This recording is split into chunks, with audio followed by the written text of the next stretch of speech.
Okay, so we're diving into some fascinating stuff today, this whole idea of the kingdom of God. We're looking at a video by Dr. Roy E. Richmond called 2022, The Kingdom of God. What is it? Where is it? And when is it? And get this, he has a totally different take on it than what you usually hear. Yeah, Dr. Richmond really challenges the traditional view of the kingdom as some far-off place we go to after we die, or some future event. Exactly. He's saying it's not about waiting for something to happen. It's about something we experience within ourselves right here, right now. Right. He's calling us to cultivate this inner experience, this kind of spiritual awakening. He even compares the human body to a miniature Garden of Eden. Pretty wild, right? I know. I've never heard it put that way before, but it makes you think, doesn't it?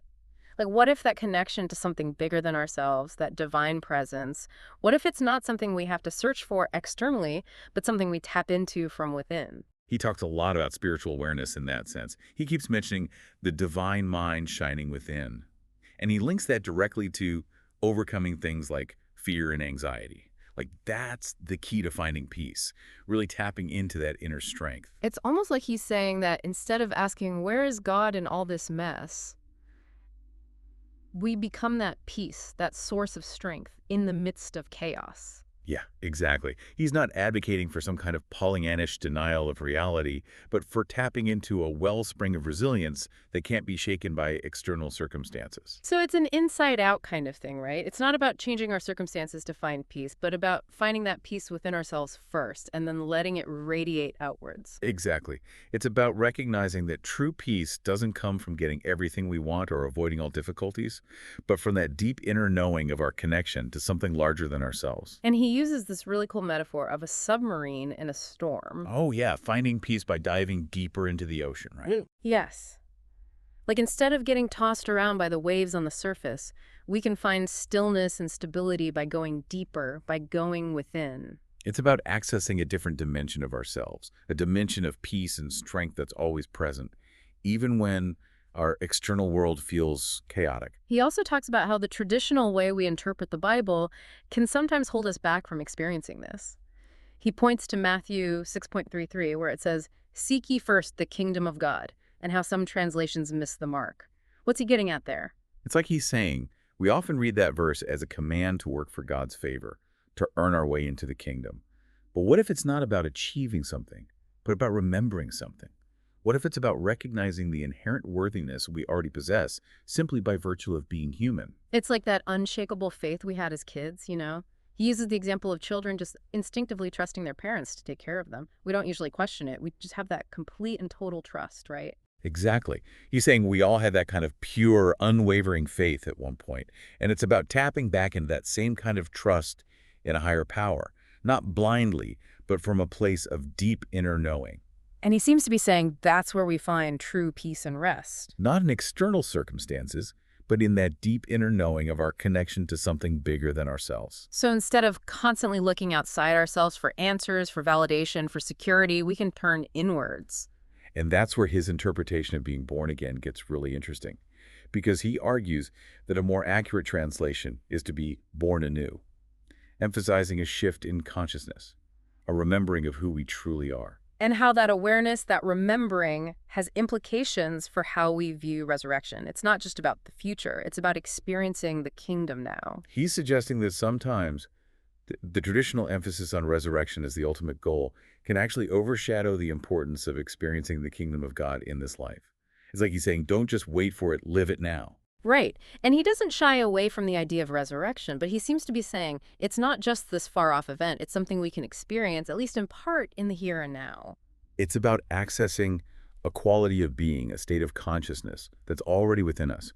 It's about tapping into the eternal, the infinite, the divine in the midst of our everyday human experience. So we're not just waiting for some future event. We're actively participating in creating this inner kingdom, this state of being, right here, right now. But how? Where do we even begin? What does that look like practically? That's a great question, and one that Dr. Richmond addresses directly.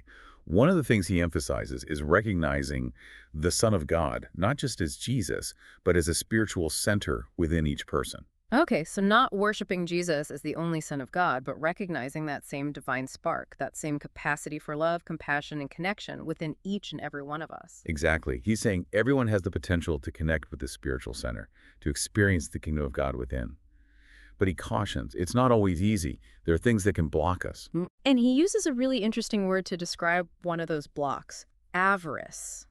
It sounds kind of old-fashioned, but the way he defines it, it feels incredibly relevant today. Yeah, he describes it as this inordinate desire for material riches. Yeah. Like it's not just about having enough. It's this insatiable desire for more, more, more. In the fear of not having enough.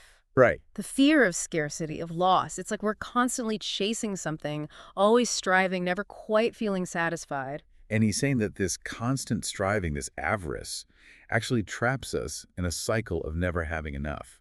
It prevents us from experiencing true abundance, which is really about gratitude and appreciation for what we already have. It's like we're so busy trying to get more, to be more, that we miss the beauty and the fullness of what's already present in our lives, right? Exactly. And that's where his call to become givers comes in.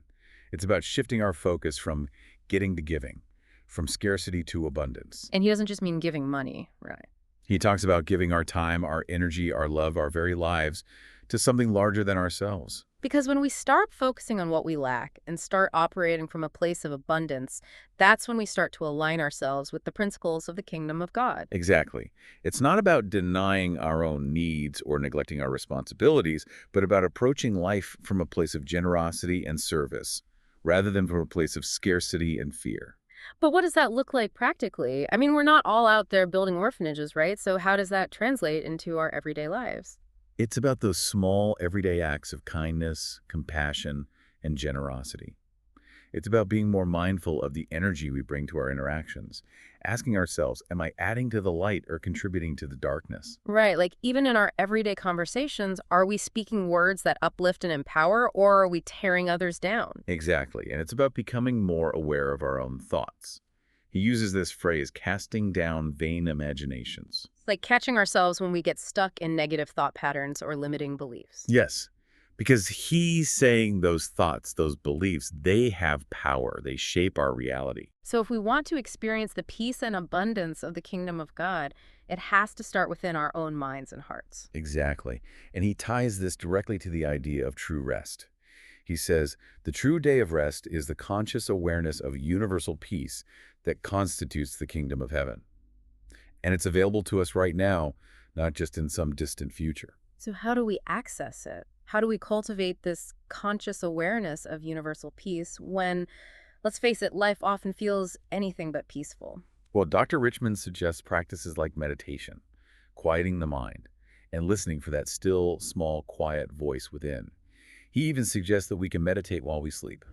Wow, I've never thought about it like that. So it's about making a conscious choice, even in our sleep, to focus on peace. Exactly. It's about setting an intention, creating space in our day, even in our sleep, to connect with that inner stillness. And he also emphasizes the power of speaking truth, right? Not just thinking it, but actually speaking it out loud, both to ourselves and to others. Yes, he talks about choosing words that uplift and empower rather than words that diminish or tear down. It's about aligning our words with that deeper truth of who we are. Spiritual beings having a human experience. And as we embody that truth, as we embrace the divine presence within ourselves and others, we naturally become conduits for peace, love, and healing in the world. It's a beautiful idea, but I'm wondering, he keeps coming back to this phrase, the cool of the day. It's almost like a secret code to unlock something deeper. What's he really talking about there? That's where he connects with the very breath of God, that life force flowing through us. It's about tapping into the peace and vitality that's available to us, even in the midst of chaos. So not just surviving the storms of life, but finding a sense of peace and even strength within them. That's a powerful concept, but it also feels pretty intangible. How do we make that a reality in our everyday lives? It's about finding that cool of the day within ourselves. Dr. Richmond actually describes it as a space, a realm, a place in Father where we can go to him for understanding. So it's not just about waiting for it to show up. It's a conscious choice to connect with that divine spark. So it's like setting an intention, right? Creating space in our day to tap into that inner wisdom. And he also connects this cool of the day to the breath of God, doesn't he? Yeah, he talks about it as that life force that flows through all of us. Imagine being able to tap into that source of peace and vitality no matter what's happening around us. And he reminds us that when we connect with this inner peace, it doesn't just stay with us, right? It radiates outwards. He says, the true day of rest is the conscious awareness of universal peace that constitutes the kingdom of heaven. Wow. It's about recognizing the interconnectedness of all things, tapping into a peace that goes beyond our own little bubble. Right. It's not about escaping the world, but about facing the challenges of the world with a different kind of strength. Exactly, and Dr. Richmond is very clear about that. It's not about sticking our heads in the sand and pretending everything is fine. This inner strength allows us to move through the challenges, not around them, with more grace, more clarity. Okay, so how do we do that? How do we go from listening to this to actually embodying it? Well, he gives us some pretty practical advice. He says, we've got to control our thoughts. We've got to control our conversation. So being mindful of what we're focusing on, are we fixated on what's lacking, or are we focusing on the abundance, on the possibility? Yeah, exactly. He uses this term, casting down vain imaginations, which I just love. It's about consciously challenging and releasing those negative thought patterns that can keep us so stuck. So it's not about positive thinking per se, but about aligning our thoughts and words with a deeper truth. Yes, and he specifically talks about speaking truth, both to ourselves and to others. Because words have power. They do. Mhm. And he connects this directly to experiencing the fullness of the kingdom within. He actually says, live out of the kingdom of the Father within. Know that you know it is your kingdom. It is your kingdom. It's about owning our own power, not in an egotistical way, but as co-creators with the divine. I love that, co-creators. Yeah. Because we're not just passive recipients, right? We actually have a hand in shaping our reality. And he uses this really interesting analogy of different kingdoms with different kings. Oh, yeah. He talks about how a good king brings prosperity and a bad king brings suffering. And it's the same with our own minds. Our thoughts, our beliefs, they actually shape the reality we experience. It's such a powerful reminder that if we want to experience the peace, the joy, the abundance of the kingdom of God, it starts with what we're cultivating within ourselves. It all starts within. It's a conscious choice to align with that divine presence within, to become rulers of our own inner landscapes, wouldn't you say? Absolutely. And that's where the concept of giving comes in again, right? But again, he doesn't just mean writing a check. No, not at all. He actually says, you establish in yourself this conscious idea, and then you become a giver. Not just money, but you give your life. You give words of comfort to people. You become a giver, because Jesus said it is better to give than to receive. And he wasn't talking about money. He was talking about give your life to other people. It's about a generosity that flows from a place of inner abundance, not from a place of obligation. Yes. And it doesn't have to be these big, grand gestures. It's those small, everyday acts of kindness and generosity that can make such a difference. It's about being more conscious of the energy we're bringing to those everyday interactions, Asking ourselves, am I adding to the light or am I contributing to the darkness? even when things are tough. Especially then. And he reminds us that the light of the kingdom of God is always burning brightly within us, even when surrounded by darkness. He quotes John 1:5, "And the light shineth in darkness, and the darkness comprehended it not." We always have the power to choose that inner light. And when we choose that light, when we embody peace, love, and abundance, we become living, breathing examples of the kingdom of God in action. We become those beacons of hope, showing others that it's possible to connect with that light within themselves. So to bring it back to Dr. Richmond's message, experiencing the kingdom of God isn't about waiting for some grand event. It's about making a conscious choice to align ourselves with that divine presence within. It's a continual process, isn't it? Cultivating that inner awareness through meditation, through choosing our thoughts and our conversations carefully, through becoming givers in all aspects of our lives, through seeing ourselves and others through that lens of love and compassion. And he challenges us to ask ourselves, how can one come from that place to living on the cool of God? How can we shift from that place of fear, of scarcity, of striving, to a place of peace, of abundance, of effortless flow? It's a question we can all reflect on. Before we wrap up this part, I do want to touch on one more thing he said about the Son of God as a spiritual center, because he's clear that this isn't just about Jesus, right? No, not at all. He's talking about recognizing that divine spark, that capacity for love, for compassion, for connection that's within every single human being. So it's about seeing that spark in ourselves and in everyone we meet. Exactly. It's about recognizing the inherent worthiness of every single human being, regardless of their beliefs, their actions, their circumstances. He's really challenging the traditional interpretation of the Son of God here, suggesting that we are all, in a sense, sons and daughters of God. It's a message of unity, of interconnectedness. We are all part of one human family, connected to the same divine source. It's about breaking down those barriers we build between us and recognizing that divine spark in every soul we encounter. And that recognition, that embrace of our shared divinity, it has the power to transform not only our own individual lives, but our relationships, our communities, and ultimately the world. So how do we actually live that out? Like, it's one thing to talk about it, but how do we actually start to see that divine spark in everyone we meet, even when, let's be honest, some people will make it kind of hard? It is a challenge. There's no doubt about that. But Dr. Richmond offers this really helpful analogy. He talks about the inherent trust that little children have in their parents. Oh, okay. I see where you're going with that. Yeah, he asks, when you had children, little children, did they come to you and say, Mama, how can I earn lunch? Is there something I could do to get you to feed me? Is there something I could do to get you to buy my diapers for me? Or they didn't. They had this awareness that you were their provider, and they didn't even think about it. They just knew it would be there. It's true. They have this complete and utter faith that their needs will be met. Like, it's a given. Exactly. And he's suggesting we can tap back into that same kind of pure, unquestioning faith. Not that we should be childish in other ways, obviously, but that there's something powerful about that innate trust that we often lose as we get older. It's like we trade that sense of inherent worthiness for a need to prove ourselves, to earn love and acceptance.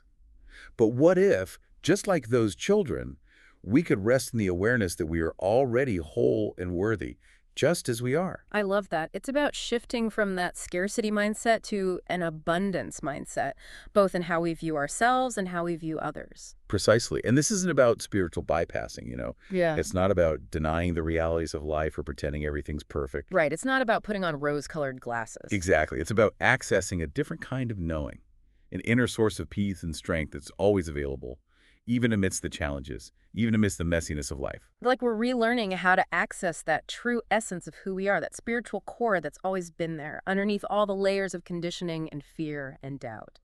And as we connect with that core, as we start to live from that place of inner knowing, it naturally starts to influence our thoughts, our words, our actions. Yeah. We become more aligned, wouldn't you say, with that energy of love, of peace, of abundance.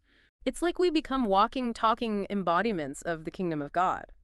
Not in some grandiose, preachy way, but just in the simple, everyday ways we interact with the world. Beautifully put.